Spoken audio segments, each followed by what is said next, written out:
الحمد لله رب العالمين والصلاة والسلام على نبينا محمد وعلى آله وأصحابه أجمعين ومن تبعهم بإحسان إلى يوم الدين أما بعد۔ محترم ناظرین، السلام علیکم ورحمۃ اللہ وبرکاتہ۔ آج کی اس نشست کا موضوع ہے دوران سفر اور دوران ادائیگی حج حاجی کے لیے چند قیمتی نصیحتیں۔ احرام میں داخل ہونے کے بعد ایک حاجی کو چاہیے کہ اپنے زبان کی حفاظت کرے، اپنی نگاہوں کی حفاظت کرے اور فضول باتوں سے اپنے آپ کو بچائے، اور اسی طرح سے موبائل کا غلط استعمال روک دے۔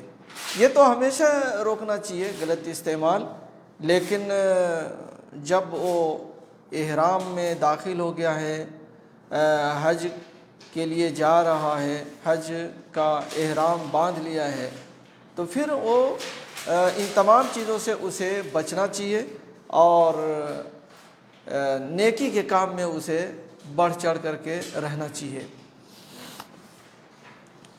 اسی طرح سے اپنے جو ساتھی ہیں، دوست احباب ہیں جو سفر کے دوران ہیں، سفر کے دوران ان کے ساتھ ہیں، انہیں بھی کسی طرح کی تکلیف نہیں پہنچانا چاہیے، چاہے وہ اپنے طور طریقے سے ہو، چاہے زبان سے ہو، یعنی اچھے سے رہنا چاہیے، اور کسی سے اگر کسی کو کوئی تکلیف پہنچے تو اسے معاف کر دینا چاہیے، درگزر سے کام لینا چاہیے، اور اپنے تمام اوقات کو اللہ تعالیٰ کی اطاعت اور فرما برداری میں لگانا چاہیے۔ اللہ تعالیٰ کا فرمان ہے، الحج اشہر معلومات فمن فرد فیہن الحج فلا رفث ولا فسوق ولا جدال فی الحج وما تفعلوا من خیر یعلمہ اللہ وتزودوا فإن خیر الزاد التقوی واتقون یا اولی الالباب۔ یہ سورہ بقرہ کی آیت ہے۔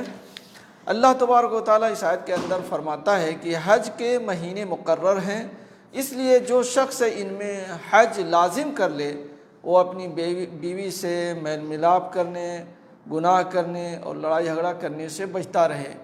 تم جو نیکی کرو گے اس سے اللہ تعالیٰ باخبر ہے، اور اپنے ساتھ سفر خرچ لے لیا کرو، یعنی اس سفر کا جو خرچ ہے اسے لے لیا کرو، اور سب سے بہتر توشہ اللہ تعالیٰ کا ڈر ہے، اللہ تعالیٰ کا تقوی ہے، لہذا اے عقل مندو تم مجھ سے ڈرتے رہا کرو۔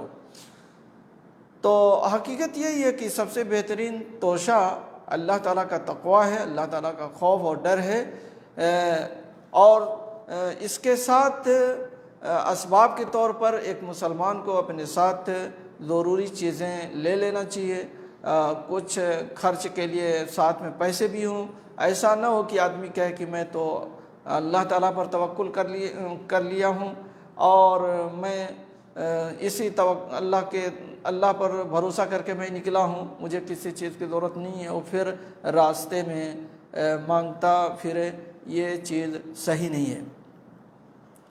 بعض لوگ حج میں آتے ہیں اور ان کا طریقہ ہی یہی ہوتا ہے مانگنے کا، اور لوگوں سے مانگتے ہیں، پیسہ اکٹھا کرتے ہیں، حالانکہ یہ طریقہ صحیح نہیں ہے۔ اور کتنے ایسے لوگ ہیں جو طاقتور ہیں اور نوجوان قسم کے ہیں لیکن وہ بھی مانگتے ہیں، یہ طریقہ صحیح نہیں ہے۔ اللہ کے نبی صلی اللہ علیہ وسلم کا فرمان ہے، من حج فلم یرفث ولم یفسق رجع کیوم ولدت امہ۔ جس نے حج کیا اور اس دوران شہوانی باتوں اور فسق و فجور اور اللہ کی نافرمانی سے بچا رہا، وہ اس طرح واپس لوٹے گا جیسے اس کی ماں نے اس کو جنم دیا تھا۔ یعنی جس طریقے سے پیدائش کے وقت ایک بچہ دنیا میں آنکھ کھولتا ہے تو اس کے اوپر کوئی گناہ نہیں ہوتا ہے، معصوم عن الخطا ہوتا ہے، ایسے ہی جب حاجی حج کر لیتا ہے اور حج کے دوران فسق و فجور نہیں کرتا ہے، کوئی گناہ کے کام نہیں کرتا ہے، اور بیہودہ باتوں سے اپنے آپ کو بچاتا ہے، لڑائی جھگڑے سے بچاتا ہے، تو وہ ایسے ہی ہو جاتا ہے جیسے کسی ماں نے ابھی ابھی اس کو جنما ہو، ابھی ابھی یہ دنیا میں آنکھ کھولا ہو۔ تو میرے بھائیو دوستو، حج ایک بڑا اہم رکن ہے اسلام کا۔ جب ایک آدمی حج کے لیے جائے تو پورے طور سے تیاری کر کے جائے، پورے طور سے تیاری کر کے جائے، حج کے جو آداب ہیں اسے بھی معلوم کر لے، اور اسی طرح سے حج کے جو واجبات ہیں، ارکان ہیں، سنن ہیں، اسے بھی وہ معلوم کر لے تاکہ کہیں کوئی غلطی نہ ہونے پائے۔ اور آپ جانتے ہیں کہ حج میں بھیڑ بھاڑ ہوتی ہے اور کافی مشقتیں ہوتی ہیں، اور بعض دفعہ ایک جاننے والا آدمی، ایک عالم آدمی بھی بھول جاتا ہے۔ اس لیے اسے ضرور حج کے احکام معلوم کر کے آنا چاہیے، بلکہ کچھ کتابیں ساتھ میں رکھنا چاہیے، اسے راستے میں بھی پڑھنا چاہیے، گھر پر بھی پڑھیں تاکہ کسی طرح کی پریشانی نہ ہو۔ بلکہ ایک حاجی صاحب تھے، وہ پڑھے لکھے تھے اور جانکار تھے، اور ان کے صاحبزادے میرے ساتھ ایک ادارے میں پڑھاتے تھے۔ تو یہاں آنے کے بعد عمرہ کیے، اور عمرے میں بال کٹانا بھول گئے۔ پھر بعد میں میری ملاقات ہوئی تو میں نے ان کو مسئلہ بتایا، تو کہنے لگے کہ میرے لڑکے سے نہیں بتائیے گا، یعنی ان کو شرمندگی ہو رہی تھی۔ تو آدمی بھول جاتا ہے، ضروری نہیں ہے کہ آدمی جاننے والا کہیں غلطی نہ کرے، غلطی ہوتی ہے، لیکن یہ صحیح نہیں ہے کہ آدمی کوئی جانکاری نہ لے اور بغیر جانکاری لیے ہوئے، بغیر سیکھے ہوئے، بغیر تعلیم حاصل کیے ہوئے آ جائے۔ ایک دوسری نصیحت حاجیوں کے لیے یہ ہے کہ جہاں پر بھیڑ بھاڑ ہوتی ہے، رش ہے، وہاں پر تھوڑا ایک حاجی کو خیال کرنا چاہیے، اور لوگوں کا بھی دھیان دینا چاہیے۔ لوگ وہاں پر ضعیف بھی ہیں، وہاں پر کمزور لوگ ہیں، بیمار لوگ ہیں، عورتیں ہیں، بچے ہیں۔ بعض لوگوں کو دیکھا گیا کہ جب کنکری مارنے کے لیے آتے ہیں تو دور ہی سے جیسے سینہ تان کے آ رہے ہیں، اور جیسے ایسا ذہن میں بیٹھا ہوئے ہیں کہ شیطان یہاں پر بیٹھا ہوا ہے، جلدی سے چل کر کے اس کو 7 کنکری مار دیں۔ تو میرے بھائی اور دوستو، آپ ایک جو ہے حج کے نسک میں سے ایک نسک آپ ادا کر رہے ہیں، اور یہ وہاں پر کوئی شیطان نہیں بیٹھا ہوا ہے۔ لوگ اگرچہ کہتے ہیں بڑا والا شیطان، چھوٹا والا شیطان، وہ پتھر ہے، وہ تو دیوار ہے۔ وہاں پر ایک سنت ادا کی جا رہی ہے، وہاں کوئی شیطان نہیں بیٹھا ہوا ہے، لیکن اس طریقے سے بعض لوگ دوڑتے ہوئے آتے ہیں، اور بعض لوگ کے اندر اتنا خوف ہو جاتا ہے کہ وہ اتنی دور سے کنکری مارتے ہیں کہ کوئی کنکری حوض میں نہیں پڑتی ہے یا اس دیوار پر نہیں پڑتی ہے، بلکہ وہ لوگوں کے سروں پر گرتی ہے۔ تو ایسا بھی نہیں ہونا چاہیے۔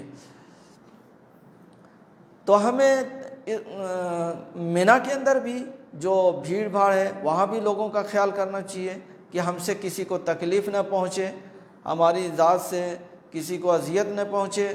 اسی طرح سے طواف کے دوران بھی کافی بھیڑ ہوتی ہے، 10 ذی الحجہ کو اور 11 ذی الحجہ کو، وہاں بھی خیال کرنا چاہیے۔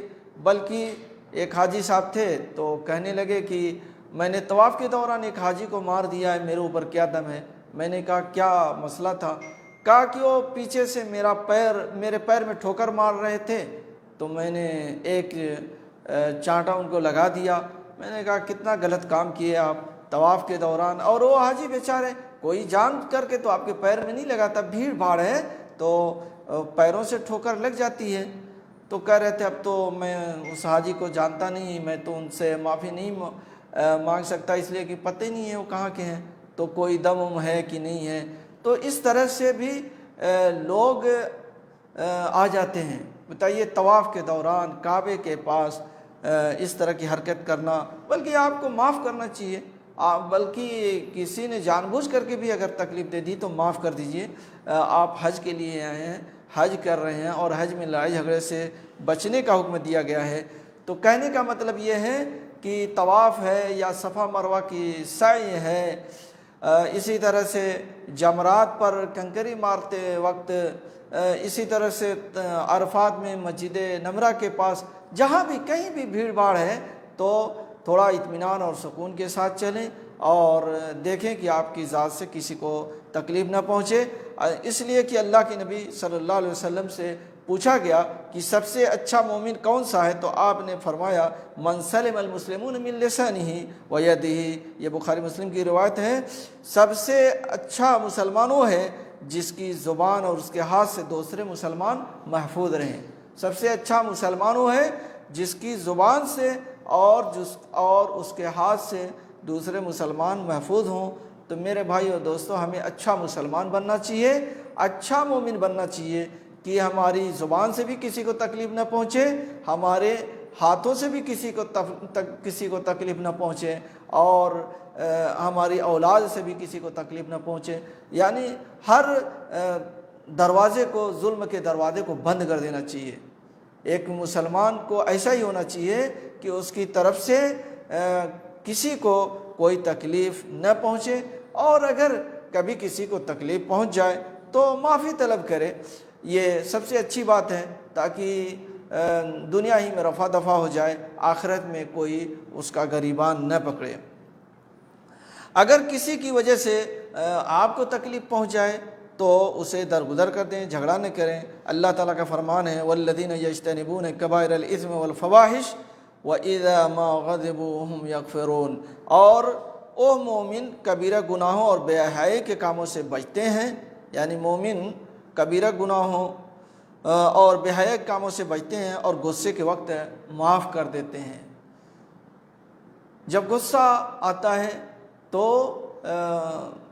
فوراً کسی کو مارتے نہیں ہیں، کسی کو گالی نہیں دیتے، کسی کو برا بھلا نہیں کہتے، بلکہ معاف کر دیتے ہیں۔ یہی طریقہ ایک مسلمان کا ہونا چاہیے۔ اللہ کے نبی صلی اللہ علیہ وسلم کو کتنی تکلیفیں دی گئیں، کتنی اذیتیں پہنچائیں گی، لیکن آپ صلی اللہ علیہ وسلم نے اپنی ذات کے لیے کسی سے بدلہ نہیں لیا۔ دوسری جگہ اللہ تعالیٰ فرماتا ہے، سورہ شورى کی یہ آیت ہے، پہلے والی بھی سورہ شورى کی آیت تھی، وَجَزَاءُ سَيِّئَةٍ سَيِّئَةٌ مِثْلُهَا فَمَنْ عَفَا وَأَصْلَحَ فَأَجْرُهُ عَلَى اللَّهِ إِنَّهُ لَا يُحِبُّ الظَّالِمِينَ۔ برائی کا بدلہ اسی جیسی برائی ہے، اور جو معاف کر دے اور اصلاح کرے اس کا اجر اللہ تعالیٰ کے ذمے ہے۔ یعنی اگر آپ معاف کر دیتے ہیں تو پھر اس کا اجر آپ اللہ تعالیٰ کے ذمے ہے، اللہ تعالیٰ آپ کو اس کا اجر دے گا، اور اللہ تعالیٰ ظالموں سے محبت نہیں کرتا۔ اگر آپ بدلہ لینے میں آگے بڑھ جاتے ہیں تو پھر آپ ظالم ہو گئے، اور اللہ تبارک و تعالیٰ کہتا ہے کہ اللہ ظالموں سے محبت نہیں کرتا، اور یہ اللہ کی محبت اگر ہم سے چھین جائے تو پھر ہم تو راستے سے بھٹک جائیں گے، پھر ہم اللہ سے دور ہو جائیں گے۔ تو میرے بھائی اور دوستو، پھر ہمارا ٹھکانہ کہاں ہوگا آپ جانتے ہیں۔ تو ہمیں ایسا عمل نہیں کرنا چاہیے جس سے اللہ تعالیٰ کی محبت ہم سے دور ہو جائے، ختم ہو جائے۔ اسی طرح سے ایک حاجی کو نماز جماعت کے ساتھ پڑھنا چاہیے، پابندی کرنی چاہیے نماز کی۔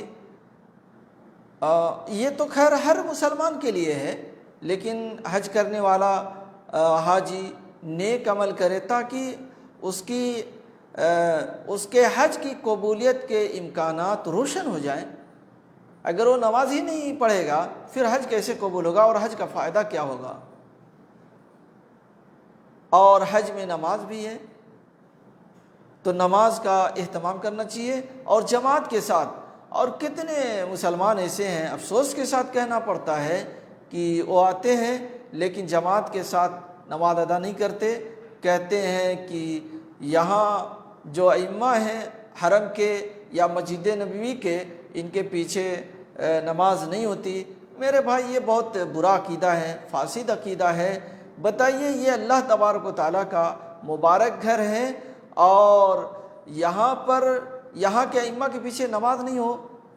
اور ایک حاجی صاحب تو ملے، وہ عالم تھے، بنارس شہر کے مفتی کہلاتے تھے، کہتے ہیں کہ یہاں پر تقریباً 300 سال سے، ایسی مجھے یاد آ رہا کہ 300 سال کہے یا 200 سال کہے، کہتے ہیں کہ یہاں کے ائمہ کے پیچھے نماز نہیں ہوتی۔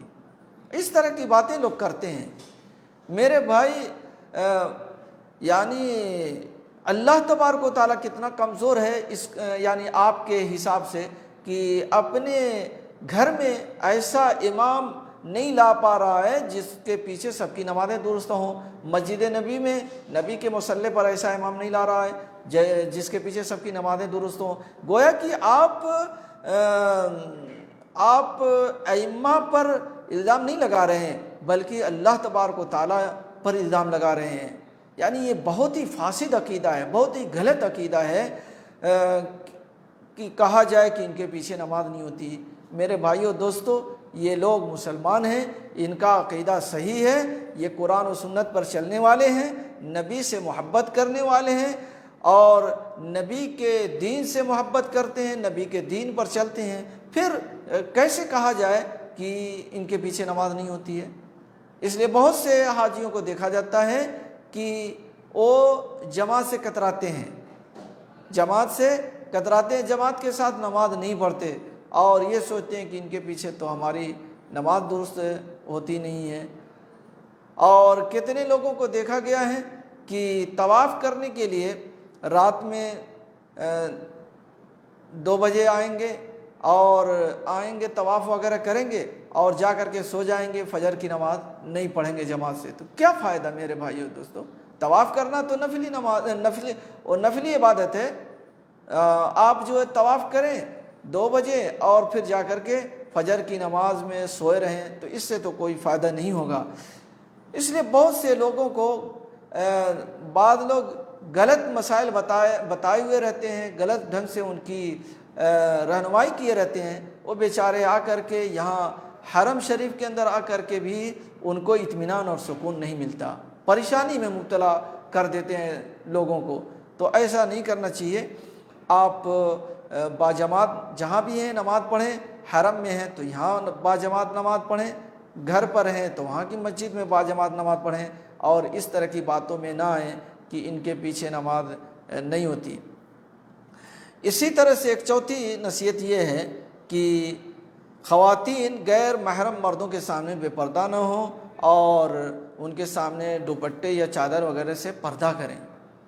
یعنی یہ بھی بہت زیادہ دیکھنے میں آتا ہے کہ عورتیں اپنے شہروں میں یا اپنے محلے اور گاؤں میں تو پردے میں رہتی ہیں، جب یہاں پر آتی ہیں تو اپنا پردہ اتار دیتی ہیں، برقع اتار دیتی ہیں اور یہ سمجھتی ہیں کہ یہاں تو ہمارے علاقے کا کوئی ہے نہیں، ہم کو جاننے والا کوئی نہیں ہے۔